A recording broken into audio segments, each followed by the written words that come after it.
Oke. Ah, baik. Dalam pada siang ini masih ada yang masuk. Nah,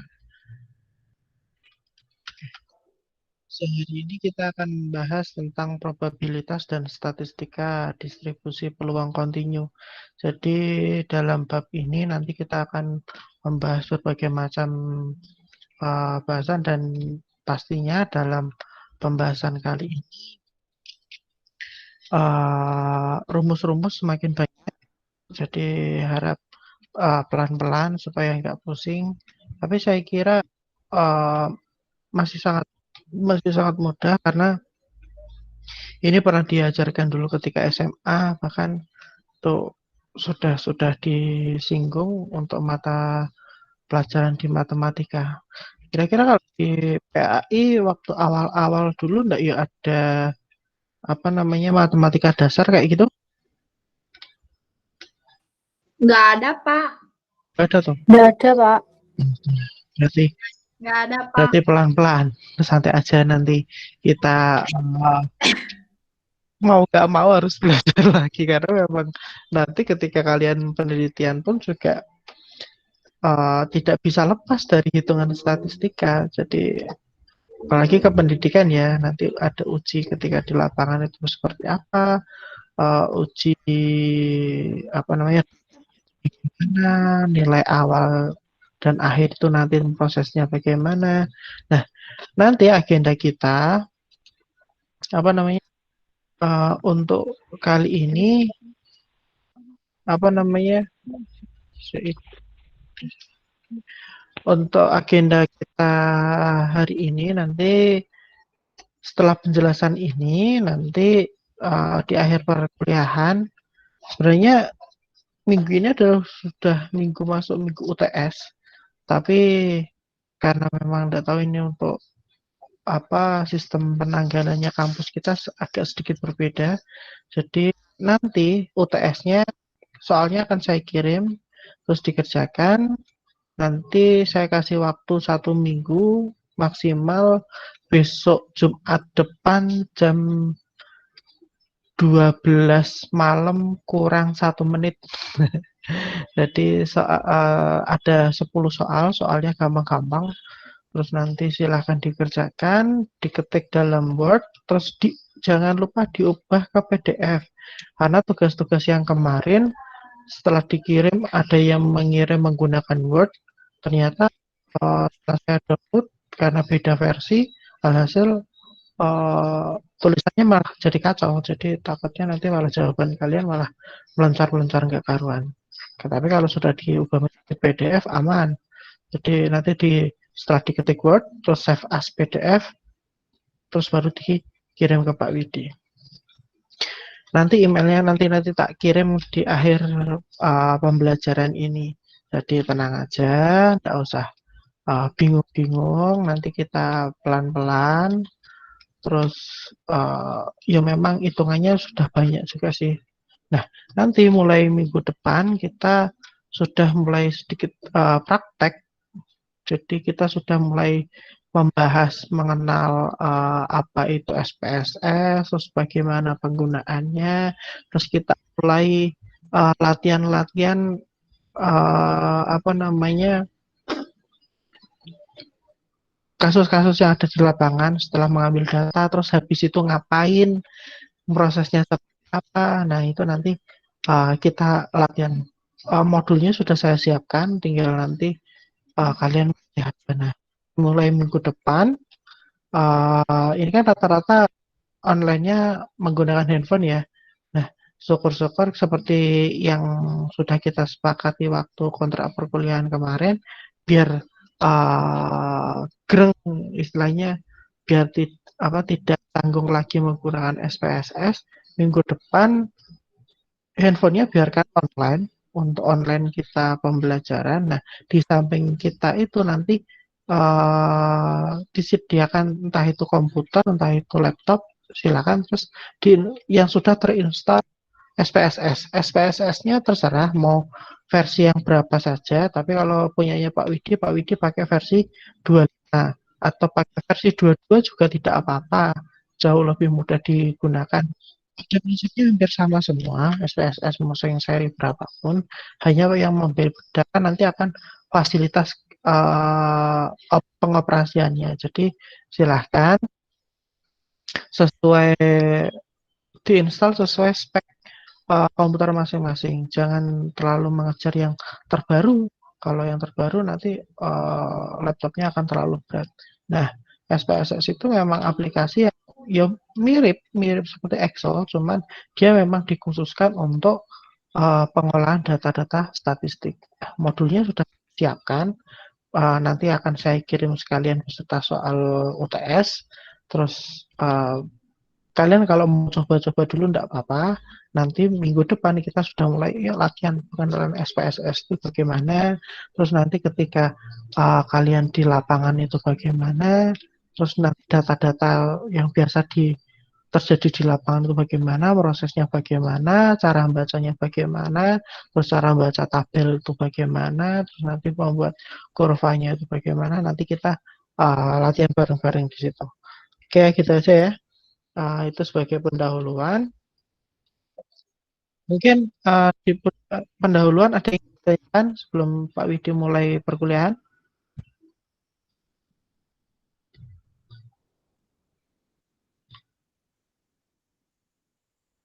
Oke, Pak Widi mulai perkuliahan langsung aja ya. Jadi Belum nanti ada, untuk Pak. UTS saya kira masih sangat mudah. Jadi nanti soalnya saya kirim di grup, terus nanti dikirim ke email yang tak tulis di grup itu, karena 3 kelas emailnya berbeda nanti supaya tidak campur menjadi satu, biar memanagenya lebih mudah, ngoreksinya juga lebih mudah. Jadi nanti silahkan dikirim sesuai grup masing-masing. Itu ya. Oke, kita masuk di probabilitas dan statistika distribusi peluang kontinu. Pokok bahasan yang akan kita bahas pada siang hari ini yang pertama yaitu distribusi normal, yang kedua luas di bawah kurva normal, ketiga hampiran normal terhadap binomial, keempat distribusi gamma dan eksponensial, yang kelima ada distribusi C kuadrat, dan yang keenam ada distribusi Weibull.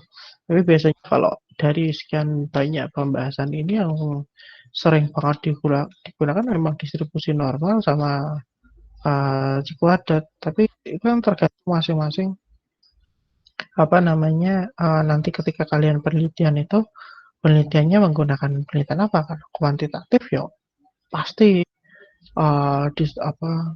membuat distribusi normal itu kan pasti akan mengalami itu. Tapi ya tergantung sih ya, nanti tidak perlu takut, tidak perlu bingung dan lain-lain, tidak perlu. Nanti walaupun perkuliahan ini selesai, nanti ketika kalian waktunya skripsi bingung olah datanya, boleh nanti diskusi dengan Pak Widi, tidak apa-apa. Mungkin nomornya Pak Widi di save aja, dan nanti delalah Pak Widi lupa atau gimana, nanti sebutin aja namanya. Oh ya dulu ini mahasiswa saya. Nanti kita masih bisa selalu berdiskusi kapanpun dan dimanapun. Oke, distribusi normal. Apa itu sebenarnya distribusi normal? Nah, distribusi normal itu suatu distribusi suatu data dari sebuah sampel yang memiliki kurva normal atau normal curve yang berbentuk lonceng. Nah, seperti lonceng itu.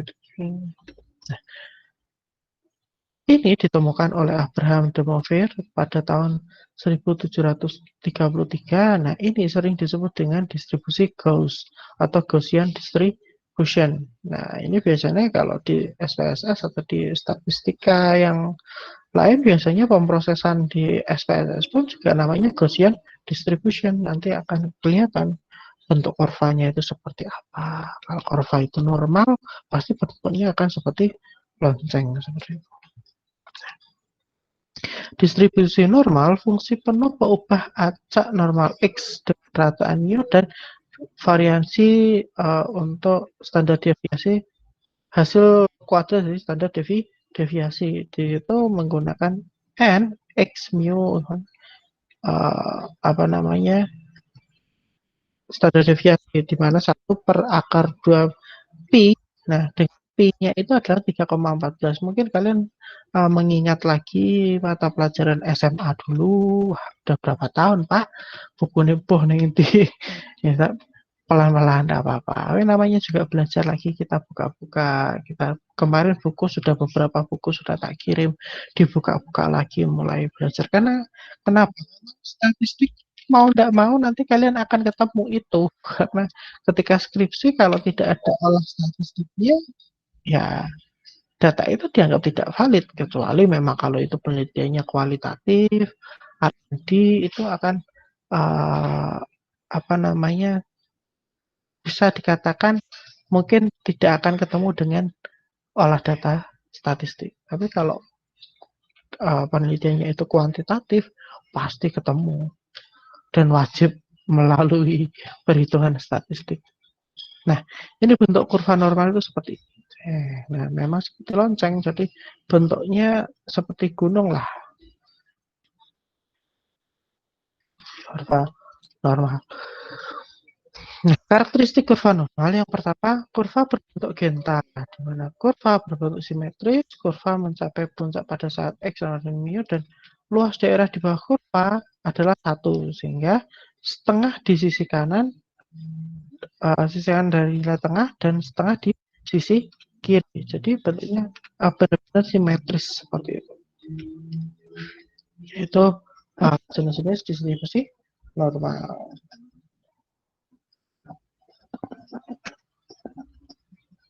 Saya agak kurang menggunakan headset ini, terlalu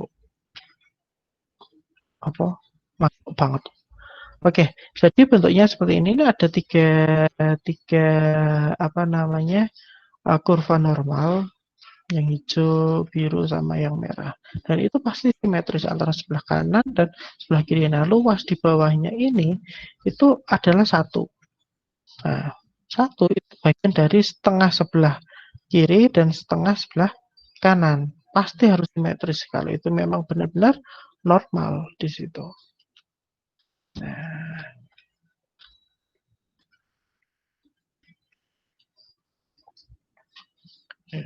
berbeda. Nah, luas di bawah kurva normal dengan batas XA dan X2 yaitu adalah B. Jadi batasnya adalah ini. Nah, yang diarsir ini adalah luas kurva normal. Jadi yang diperhitungkan adalah yang perlu diperhatikan adalah yang diarsir ini. Nah, yang justru yang tidak semuanya tadi yang dengan batas X1-nya adalah A dan X2-nya adalah B di sini. Jadi yang diarsir sini aja. Nah, mulai masuk integral. Nah, di mana persamaan itu bisa dihitung dengan menggunakan persamaan ini. Namun kadang bukan integral. Wah, papa integral, aduh. Yong. Terus dulu kalau Pak Widi dulu itu misalnya jurusan apapun ada sih matematika dasar, bahkan di seni musik pun ada, seni rupa ada matematika dasar, karena untuk sebagai bekal awal nanti untuk statistika. Tapi sudah apa-apa, kita cari solusinya karena hidup itu butuh solutif ya. Sesuatu itu yang penting adalah ya kudu solutif, kayak gitu kata Butejo ya.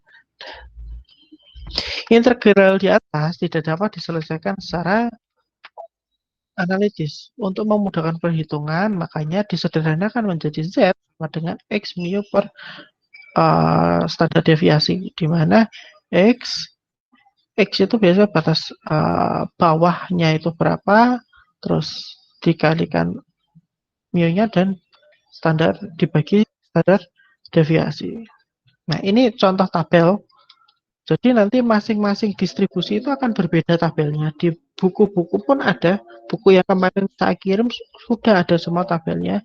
Atau mungkin kalau kurang ya silakan dicari di Google tentang tabel-tabel. Nah, ini tabel distribusi Z. Berarti ciri khasnya biasanya tabelnya di pojok sini memang ada logo Z-nya. Cara membacanya katakan 0,33.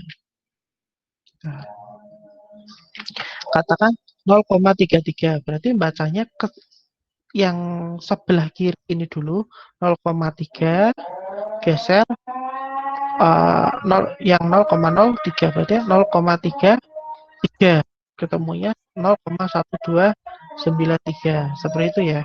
Nah, coba kita lihat kasus-kasusnya seperti apa. Contoh 1. Diketahui nilai mata kuliah probabilitas dan statistika kelas C itu berdistribusi normal dengan mean 55 dan deviasi standarnya adalah 15. Tentukan nilai peluang A. Yang pertama adalah 55 kurang dari X dan kurang dari 75. Yang B, 60 kurang dari X kurang dari 80X kurang dari 40. Nah, tugas di sini kita harus tahu X-nya itu berapa. Nah, caranya menghitung seperti ini. Nah, jadi kita menggunakan persamaan yang pertama. Itu cara menghitungnya hampir sama seperti itu. Nah, kita lihat langsung menuju ke cara yang kedua aja. Yang tadi Z sama dengan ini ya, rumus ini ya. Nah, kita masukkan X1-nya di sini berapa tadi? X1 itu berarti 75. Berarti sini 75 dikurangi atas bawahnya berapa? Ini apa? Min-nya berapa? 55. Terus standar deviasinya berapa? 15 dibagi 15. Nah, ketemu 1,33. Nah, melihat 1,33 ini baru kita melihat tabel, table. Nah, 1,33. 1,3 terus ke kanan 0,03. Nah, ini ketemunya 0,4082. Coba kita lihat betul ya. Nah, 0,4082. Jadi Z1 di sini itu ketemunya adalah 0,4082. Gitu nggih? Coba kita ini yang kasus yang pertama. Coba yang kasus yang kedua tadi kan dituliskan 60 kurang dari X kurang dari 80X kurang dari 40.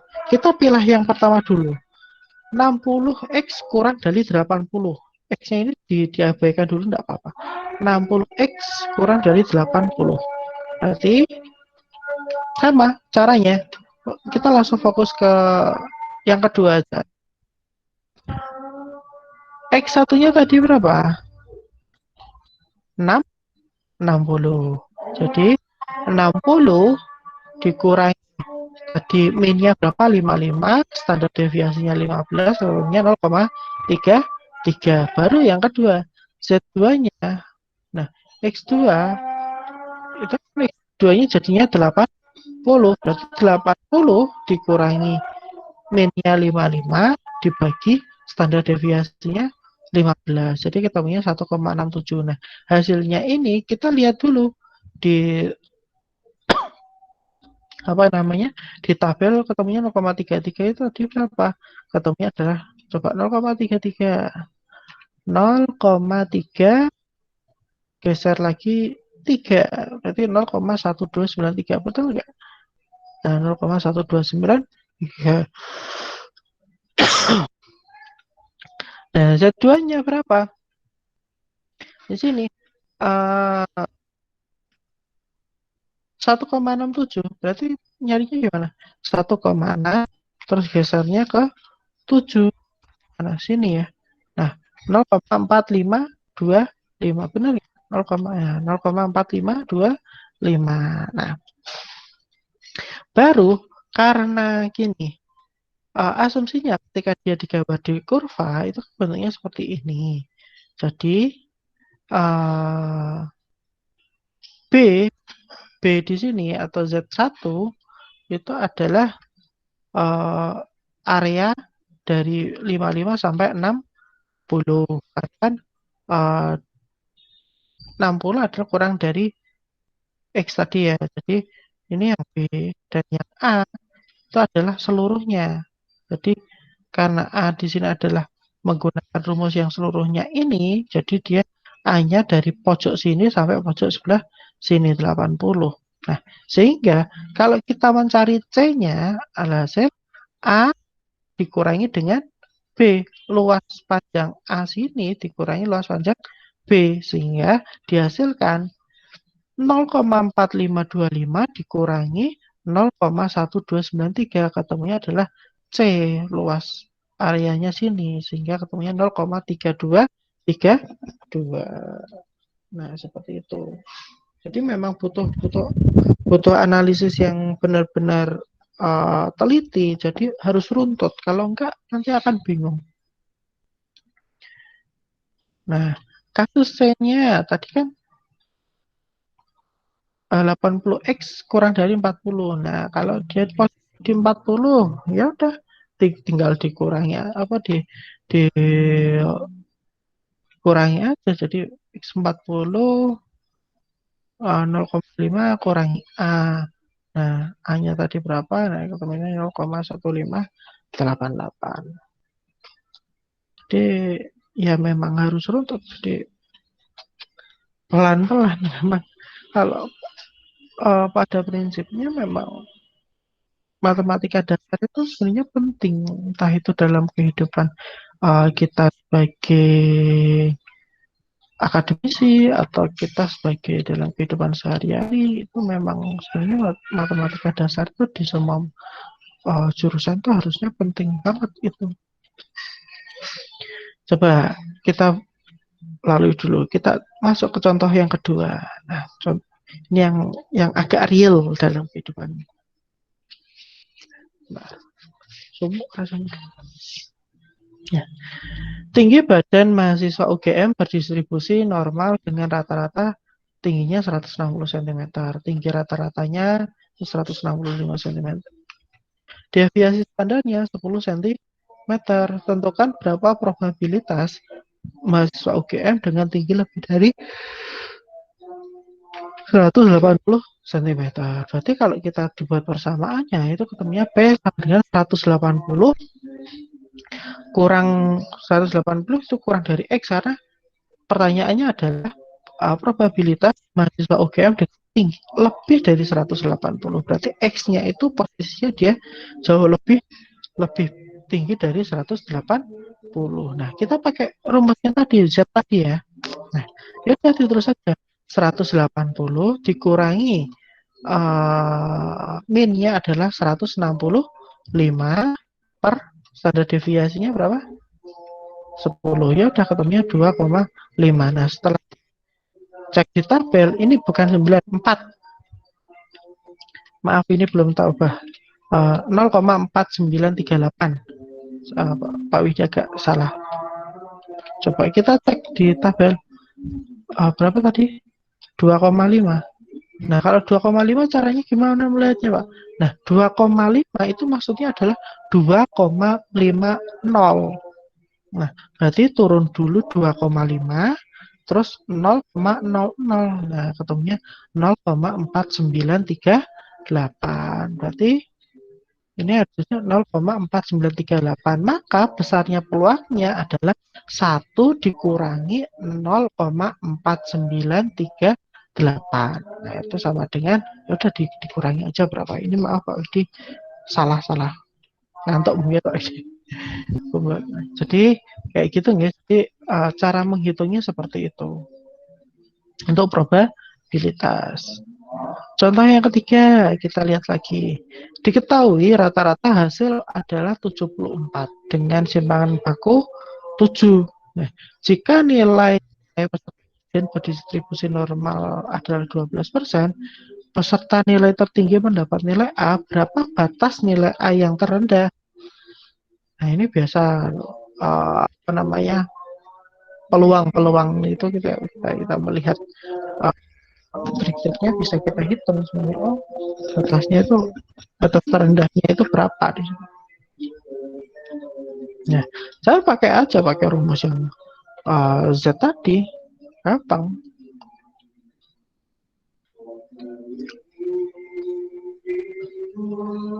Nah, kan karena masih menggunakannya apa namanya 5% itu maksudnya berarti menggunakan 0,5. Berarti 0,5 kurangin 12%, berarti kan ketemunya 0,38. 0,38 ketika di tabel ditemukan adalah 1,175. Nah, 1,175 ini itu digunakan sebagai nilai X-nya. Nilai Z-nya. Nah, kita kan baru mencari X-nya. Nah, jadi 1,175 kondisinya berarti 1,175 sama dengan X min. Minnya tadi berapa? 7. 7 simpangannya adalah standar deviasinya adalah 74. Jadi standar deviasinya 7, minnya adalah 74. Jadi ketika kita menggunakan cara matematika ini kan ketika dia pindah ruas untuk mencari X kan X-nya akan berubah menjadi sini. Jadi rumusnya akan berubah. ZA dikalikan dengan standar deviasi baru dijumlahkan dengan min. Jadi untuk mencari X-nya. Nah, jadi ZA-nya tadi sudah ketemu 1,175 dikali standar deviasinya adalah 7. Nah, hasilnya ini baru ditambahkan 74. Ketemunya adalah 82,5. Berarti nilainya itu yang dimaksud atau nilai Z-nya itu adalah 82,25. Berarti kalau sesuai dengan pertanyaannya, berapa batas nilai A yang terendah? Ya, nilai A terendahnya adalah 82,225. Seperti itu. Nah, harus mulai sedikit pusing. Tidak apa-apa, pelan-pelan. Positive thinking terus, selalu mencoba terus, selalu berusaha terus, tidak apa-apa.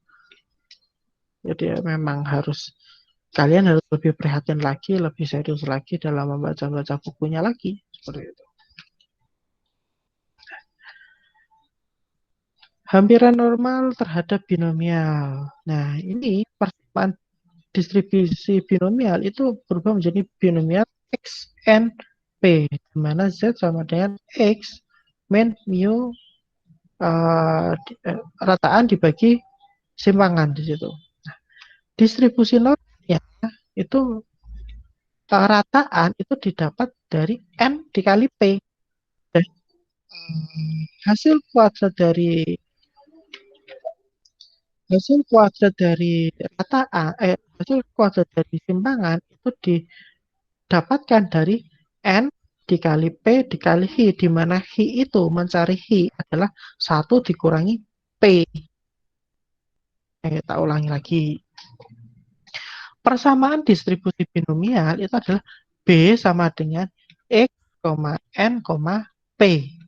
Di mana rumusnya tadi kan Z sama dengan X min rataan dibagi simpangan. Nah, untuk mencari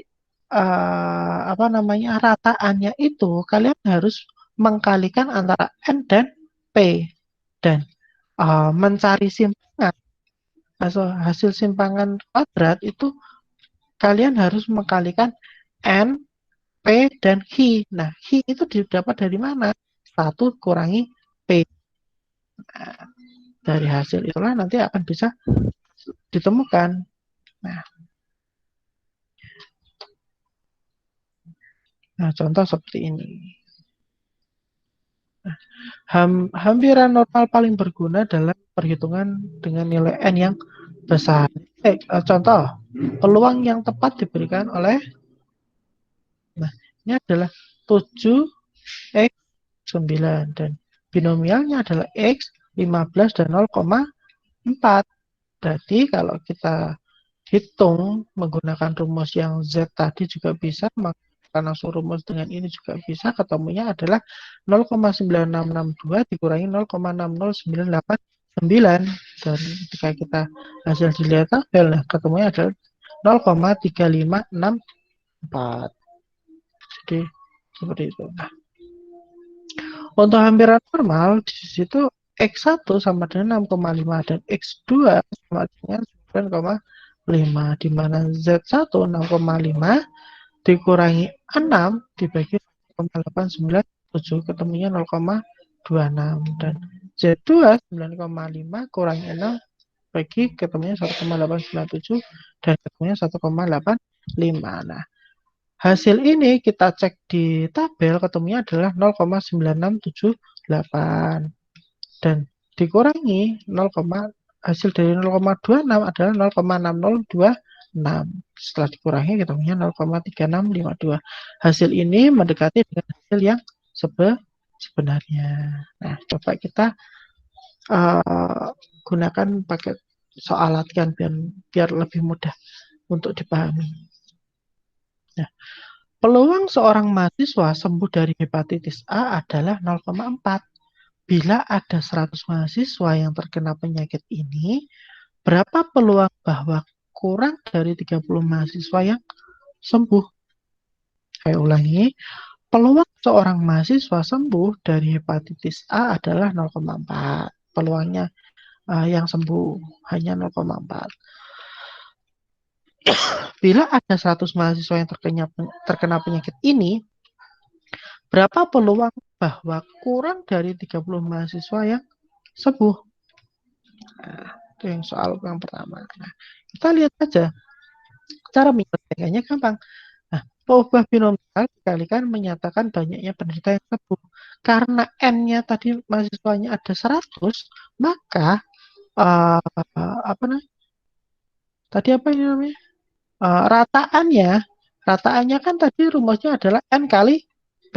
Berarti N-nya 100, P-nya 0,4. Loh, kok bisa 0,4 dari mana? Nah, ini peluangnya adalah 0,4. Ketemunya adalah 40. Barulah masuk mencari simpangannya. Nah, tadi kan simpangan kuadrat adalah RPQ. Karena kita harus mencari simpangan toh, berarti harus diakarkan. Nah, N-nya tadi 100. P-nya adalah 0,4. Hi-nya 1 dikurangi 0,4. Ketemunya 0,6. Nah, ini dikalikan, baru diakar. Ketemunya 4,899. Nah, untuk mendapatkan peluang yang dicari digunakan X sama dengan 29,5 karena batas bawahnya adalah 29,5. 30 kurangi 0,5.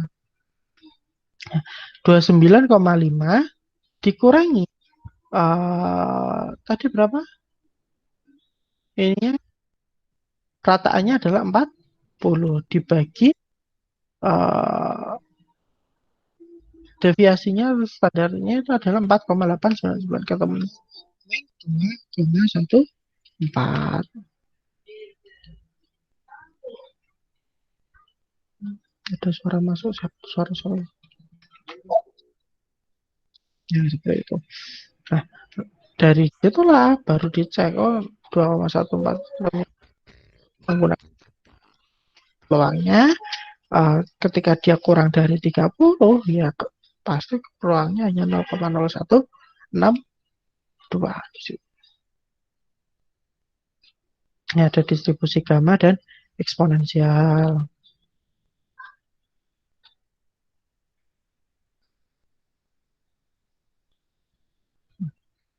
Nah, ini jarang digunakan sih. Distribusi gamma, eksponensial, saya lewati aja sih.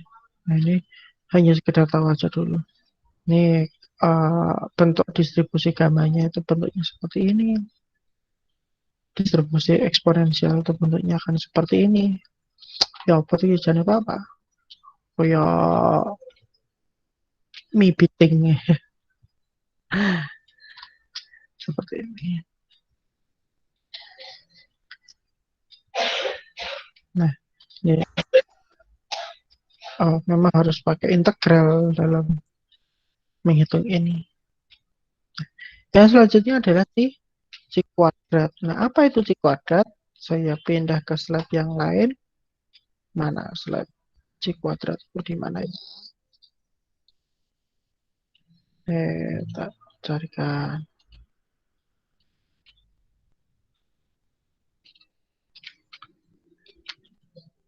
C kuadrat C kuadrat C kuadrat C kuadrat C square.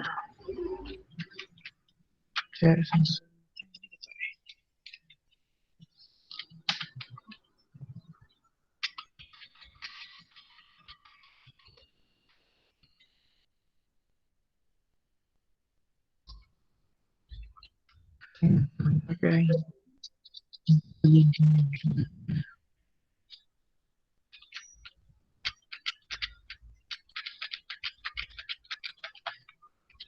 Mohon jangan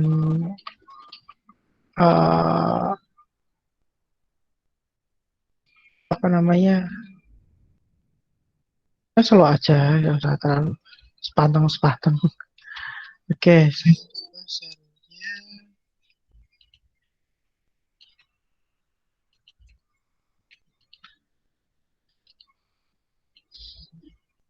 nah, baru pada masuk ya, udah jam 3 baru pada masuk. Distribusi C kuadrat atau biasa disebut dengan C square itu banyak digunakan untuk pengujian statistik seperti analisa variansi. Nah, distribusi C kuadrat adalah sebuah kasus distribusi gamma dengan alfa sama dengan V per 2 dan beta sama dengan 2 dengan V adalah derajat kebebasan. Nah, variabel acak kontinu X memiliki distribusi C kuadrat dengan derajat kebebasan V jika fungsi kerapatannya diberikan oleh, nah seperti ini, di mana V lebih dari 0 dan min dan variansi dari distribusi C kuadrat masing-masing diberikan oleh U sama dengan V dan simpangan itu kuadrat simpangannya adalah 2V di situ. Nah, beberapa ukuran statistik deskriptif untuk distribusi C kuadrat ada kalau mencari min itu menggunakan E sama dengan X sama dengan V atau varian itu caranya rumusnya seperti ini. Kemencengan skewness itu menggunakan beta 1 sama dengan A2 A kuadrat A3 kuadrat sama dengan 8 per V.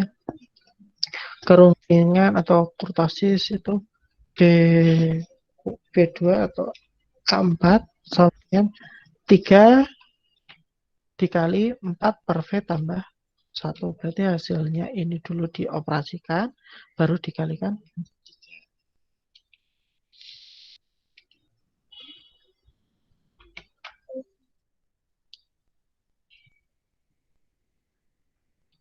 Distribusi log normal. Nah, variabel acak kontinu X termasuk adalah variabel acak kontinu X memiliki distribusi log normal bila variabel acak Y atau ln X memiliki suatu distribusi normal dengan min dan standar deviasi. Fungsi kerapatan X yang terjadi adalah menjadi persamaannya berubah menjadi seperti ini. Min dan variansi dari distribusi log normal masing-masing diberikan oleh E sama dengan X sama dengan E itu min ditambah hasil kuadrat dari deviasi. E pangkat dari hasil penjumlahan min ditambah hasil kuadrat dari deviasi. Dan variabel X, di mana E itu bentuknya akan seperti ini. Nah, ini bentuk deskriptif untuk distribusi log normal tuh. Nanti bisa kalian baca di buku juga ada. Ini Pak Widi peringkas dari buku-buku itu sih. Ya. Dalam sebuah artikel ilmiah berjudul Reliability of Wood Joist Floor System with Creep di dalam Journal of Structural Engineering tahun 95 halaman 946 sampai 954 direkomendasikan bahwa modulus elastisitas batang-batang penyangga sistem lantai kayu itu menggunakan seperti ini. Jadi hitungannya akan rumit banget. Jadi tapi memang ini jarang digunakan. Yang sering digunakan memang biasanya C square, C kuadrat itu, terus distribusi normal itu sering banget digunakan dalam penelitian kependidikan. Ini ada distribusi well-pool. Nah, distribusi well-pool itu adalah variabel acak kontinu X memiliki distribusi well-pool dengan parameter-parameter alfa dan beta jika fungsi kerapatannya diberikan oleh persamaan fungsi seperti ini. Nah, maka mean dan variansi dari distribusi well-pool masing-masing diberikan oleh, nah, ini cara makanya ini hanya tak skip aja supaya kalian nanti di buku ada. Nah, jadi itu pemanasan untuk selanjutnya nanti pertemuan-pertemuan selanjutnya. Jadi rumusnya itu dalam statistika itu sangat-sangat banyak sekali. Jadi tidak hanya 1-2 saja. Nanti pun di sini Pak Widi sudah menyiapkan. Makanya nanti ketika SPSS-nya sudah terinstall, kita belajar bareng. Nanti ini modulnya sudah saya siapkan, bentuknya seperti ini. Jangan lupa ya, aplikasinya namanya SPSS.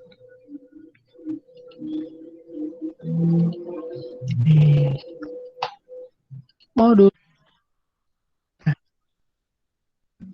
Ini buku panduan statistik terapan untuk penelitian kependidikan. Jadi memang sudah modulnya ini sudah kita siapkan kasus-kasus yang ada di kependidikan, penelitian dalam kependidikan. Jadi nanti silakan nanti tinggal kalian ketika besok skripsi tinggal dimodifikasi aja. Oh kasusnya ternyata seperti ini, oh cara ngitungnya seperti ini, hasilnya seperti ini, cara bacanya adalah seperti ini, nanti di SPSS-nya bagaimana, hasilnya bagaimana. Nah itu kalian akan terbiasa, makanya harusnya biasanya kalau statistik kayak gitu dulu saya sampai 3 SKS karena memang kita harus banyak berlatih di situ menggunakan SPSS. Nah, boleh menggunakan SPSS versi 22 boleh, atau sama kayak punya Pak Widi versi 25 juga boleh, sama saja. Nah, di sini sudah ada awalannya, ada prosedur pengujiannya, nanti ada hipotesisnya. Nah, ini yang sering banget gunakan adalah uji komparasi di situ. Nah, itu ada contoh ini, contoh satu aja nih. One sample t-test itu sering banget pasti digunakan. Contoh kasus seperti ini. Seorang guru ingin membandingkan nilai ujian IPA ya. Nah, nanti diganti PAI enggak apa-apa. Seorang guru ingin membandingkan nilai ujian IPA semua siswa kelas 7 dengan rata-rata nilai ujian tahun yang lalu. Nah, rata-rata ujian tahun lalu adalah 6,5. Nah, si peneliti itu berpikir, apakah nilai rata-rata tersebut berbeda signifikan dengan rata-rata 6,5 atau tidak? Nah, itu cara menjawabnya kalau nanti yang kedua nanti kalian latihan sendiri. Nah, kita ambil datanya dulu, nilai UN IPA kelas 7 ya ini ya. Kelebihan 1, maaf.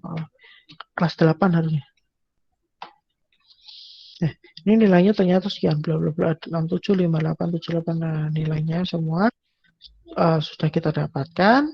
Nah, apakah nilai rata-rata UN IPA ini berbeda signifikan dengan rata-rata UN IPA tahun lalu? Diketahui rata-rata UN IPA tahun lalu adalah 69.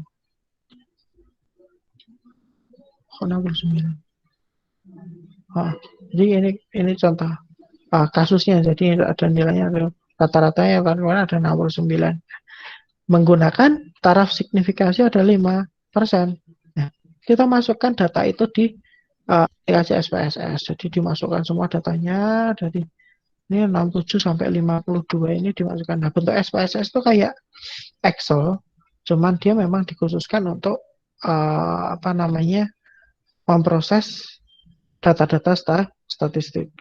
Nah, angkanya dimasukkan semua, terus kasih nama, di name ini tulisannya ditulisi UN IPA. Nah, terus ini ditulisi numerik 82 dengan desimal buat nilai 2. Nah, jadi terus data view disamping variable view dan masukkan ini akan masuk muncul datanya akan berupa seperti ini ketika kita sudah klik di apa namanya, ini kan ini masih variable view, nah ini sudah masuk ke data view, nah akan berbentuk seperti ini. Nah variabelnya ini dimasukkan data UN IPA, data UN IPA-nya berapa? 69, makanya terus kita analisis aja, diklik analyze, klik, terus nanti pilih compare mean, terus di situ ada menu one sample test. Nah nanti hasil yang akan keluar akan seperti ini, terus diikuti jalannya ini. Nah sama ketemunya adalah main 1,815, significant totalnya ada 100. Nah nanti cara membacanya, pembacaan hasil analisisnya, tabel one sample statistik menampilkan hasil analisis statistik deskriptif yang berisi data valid N dan datanya ada di sana. Tabel one sample. Nah, hipotesis kan ada H0 sama H1 HO atau H1, di mana HO hipotesis awalnya rata-rata UN IPA tahun ini sama dengan tahun yang lalu. Tapi H1-nya adalah rata-rata UN IPA tahun ini tidak sama dengan tahun lalu. Nah, ketentuannya jika T hitung itu kurang dari T tabel, maka H0 diterima. Tapi T hitung lebih dari T tabel, maka H0 diterima. Ini ketika kalian menggunakan apa namanya, perhitungan secara manual, atau kita melihat menggunakan hasil ini sign to tell. Jika sign to tell itu lebih dari setengah alfa, maka HO diterima. Jika sign to tell-nya kurang dari setengah alfa, maka nilai sign to tell-nya adalah berapa ini? 0,100. Nah, 0,100 itu lebih dari setengah A. Berarti tadi standarnya berapa? 5% ya kalau nggak salah ya. Nah, 5%. Setengah dari 5% adalah, berarti kan setengahnya dari 5/100. Berarti kan 0,025. Berarti setengahnya awalnya 0,25. Nah, 0,100 itu lebih besar dari 0,025 atau tidak? Nah, lebih besar daripada 0,025. Jadi HO diterima. Jadi rata-rata UN IPA tahun ini sama dengan tahun lalu, atau tidak ada perbedaan rata-rata nilai UN IPA tahun ini dengan tahun lalu secara signifikan. Itu bahasa-bahasa ketika kalian itu apa namanya, memproses data-data statistik ketika penelitian skripsi nanti di lapangan. Nah, itu modelnya seperti itu. Jadi tenang, nanti kita selalu berusaha, selalu latihan, nggak usah takut dulu. Oh, Pak Pius terus besok kurang mudah ya. Ini sudah saya siapkan 116 halaman. Nanti kita selama 7 pertemuan ke depan kita kupas 116 halaman ini. Jadi coba kalian nanti terbiasa, oh saya ini seperti ini, oh cara ini seperti ini, oh harus pakai hitungan seperti ini yang harus perlu saya klik, oh ini variabelnya adalah ini, variabelnya adalah ini.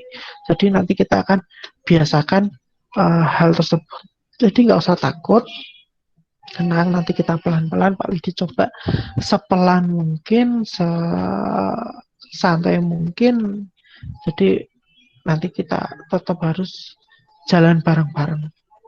Pak Widi sedikit kaget juga, ternyata untuk di PAI kok tidak dapat matematika dasar, padahal di matematika dasar itu sebagai dasar nanti statistik itu harus di matematika dasar seperti itu. Setahu saya dulu di jurusan enggak itu IPS, enggak itu olahraga, enggak itu seni musik, seni rupa, semua tetap ada matematika dasar, mata kuliah matematika dasar. Terus tidak apa-apa. Oke ya, itu saja dari pertemuan hari ini, nanti setelah ini Pak Widi akan share soal UTS-nya dan tadi data-data materi yang sudah kita pelajari hari ini. Saya share semua di grup, silahkan nanti dipelajari, bukunya mulai dibaca lagi, sudah tak kirim banyak atau kemarin bukunya, nah itu silahkan dibaca-baca lagi. Kalian harus, selain Pak Widi menjelaskan, kalian juga harus mampu belajar mandiri juga, seperti itu. Gitu ya, itu yang namanya mahasiswa itu seperti itu. Itu aja dari Pak Widi. Sebelum Pak Widi tutup, ada yang ingin ditanyakan coba mengenai mungkin SPSS-nya atau mungkin UTS-nya atau bagaimana? Monggo, siapa yang ingin tanya? Assalamualaikum Ya, Pak Waalaikumsalam. Kisah bagi Farhan. Oke, Farhan. gimana? Kalau yang tidak punya laptop itu gimana Pak? Gini, saudaranya ada yang punya enggak? Oh ada. Nah, pinjam dulu, nggak usah beli, pinjam dulu aja sama Wika Ijo, nanti tak install SSS ya, tak buat kuliah sebentar, paling hanya berapa bulan kayak gitu. Ketika hanya Oh tak pinjam hari ini aja kayak gitu, nggak apa-apa. Dulu Pak Widi juga kayak gitu masalahnya. ya Satu Pak kos siap. itu, satu kos itu cuma punya satu laptop waktu dulu, jadi gantian. Statistik hari apa? Terus gantian ya, gantian. Ya Pak siap siap. Oh, oke. Nggak usah berkecil hati yang belum punya laptop. ah, Kalau belum punya rezeki ya nggak perlu beli, pinjam aja nggak apa-apa gitu ya. Terus ada lagi yang ingin tanyakan yang lain, karena ini memang sangat penting banget ketika nanti skripsi. Saya takut banget karena memang kita itu bahan biaya, uh, di kampus manapun skripsi itu tidak bisa sebagai bahan uh, sembarangan, karena itu mau tidak mau itu sebagai identitas kita seorang mahasiswa menyelesaikan studi dengan dibentuk karya ilmiah berupa skripsi dan artikel ilmiah. Nah, bagaimana ada skripsi dan artikel ilmiah itu? Yaitu salah satunya perlu ada penelitian terutama kuantitatif terutama. Karena rata-rata mahasiswa ini berpikirnya seperti ini. Saya pengen penelitiannya cepat, waktunya nggak lama, dan pembahasannya tidak terlalu banyak. Yaitu memang penelitian kuantitatif, tapi memang resikonya hitungannya banyak. Kalau kuantitatif harus melalui statistik. Tapi kalau kualitatif hitungannya sedikit, tapi waktunya jauh jauh lebih panjang. Karena kita meneliti sesuatu yang tidak bisa kita ukur dengan secara angka, secara kuantitatif, dan kita melakukan pengamatan, mungkin seperti karakter dan lain-lain itu kan penelitiannya harus kita melalui pengamatan langsung. Itu memang hitungannya bahkan mungkin tidak ada, bisa bisa tidak ada atau sedikit, tapi yaitu penelitiannya dia jauh lebih, waktunya lebih lama. Atau mungkin pengen ke penelitian R&D itu penelitian pengembangan. Kalian pengen menciptakan sebuah produk tertentu, mungkin media pembelajaran, modul modul tentang PAI, multimedia interaktif tentang PAI, itu kan masih minim. Nah, itu mungkin kalian pengen meneliti itu juga untuk hitungan statistiknya juga masih minim. Tapi kalau waktunya sing cepat, pembahasannya tidak terlalu banyak, yaitu memang kuantitatif, tapi yaitu resikonya memang hitungannya tidak bisa lepas dari hitungan statistik seperti itu. Oke, ada yang ingin ditanyakan lagi sebelum kami diakhiri? Kita akan lanjut ke grup WA. Harus kayak terus melepuh, kayak tutup malah kayak terus melepuh. Oke ya, datanya belum ada ya. Gak usah bingung, tenang aja. Pak Widi, harapannya Pak Widi kita diskusi tidak hanya sampai perkuliahan saja. Nanti setelah perkuliahan kita diskusi lanjut gak apa-apa. Pak Widi senang berbagi ilmu, dan di sisi lain Pak Widi juga mengasah lagi ilmu-ilmu yang Pak Widi pernah pelajari lagi. Pak Widi buka lagi. Nah, dengan itu kan seperti pisau yang diasah terus, dia akan lama-lama dia akan semakin tajam dan semakin bermanfaat. Yaitu nanti kita berbisnis pahala di situ. Berbisnis pahala maksudnya saya mengajarkan ilmu pada kalian, nanti kalian mengajarkan ke temannya, ke adiknya, nah itu kan pahala yang tidak akan terputus, yaitu amal jariah, salah satunya dari ilmu yang bermanfaat. Ya, jadi makanya Pak Widi senang kalau diajak diskusi dengan mahasiswa. Sering banget siapa ya itu mahasiswa PAI kemarin terima Pak Widi ke kampus, terima kasih, wah terima kasih nih. Jadi dia tidak lepas sampai di kontainer belakang kampus itu, dia selalu kalau Pak Widi di situ langsung duduk, Pak saya bingung ini gimana ya Pak, ini gimana ya Pak, selalu Pak Widi santai sih, seneng kalau diskusi dengan apa namanya mahasiswa. Mas Bagas PAI itu senang banget dia diajak diskusi. Saya suka. Makanya nanti kita jangan berhenti di perkuliahan aja. Nanti setelah perkuliahan ini selesai berakhir, nanti ketika kalian waktunya skripsi, silakan apa. Nanti kalau sudah, alhamdulillah, syukur-syukur sudah boleh bertatap muka di kampus, silakan carilah Pak Widi di kontainer belakang, mesti ketemu. Karena Pak Widi lebih suka untuk kerja, untuk mengerjakan pekerjaan itu malah di kontainer, karena lihat mahasiswa lalu lalang mahasiswa itu Pak Widi, jadi mereka ya, aduh ternyata dulu saya itu seperti mereka tuh kayak gini tuh, ya ono bingungnya, ono senengnya, kadang ya kalau galau ya nembur di kantin seperti itu. Jadi Pak Widi suka. Oke ya gitu ya. Jadi nggak usah berkecil hati, nanti kita maju bareng, kita belajar bareng sebisa mungkin, semaksimal mungkin. Oke, nggih? Kalau memang belum ada pertanyaan, Pak Widi akhiri. Nanti teman-teman yang baru masuk atau yang mungkin jaringannya kurang bagus, seperti biasa nanti saya share link YouTube-nya. Mungkin ini agak terlambat karena memang setelah ini Pak Widi masih ada ngajar kuliah sampai maghrib nanti.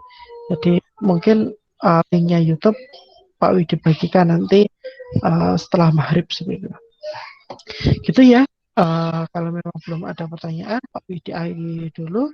Wabillahi taufiq wal hidayah. Assalamualaikum warahmatullahi wabarakatuh. Waalaikumsalam warahmatullahi wabarakatuh.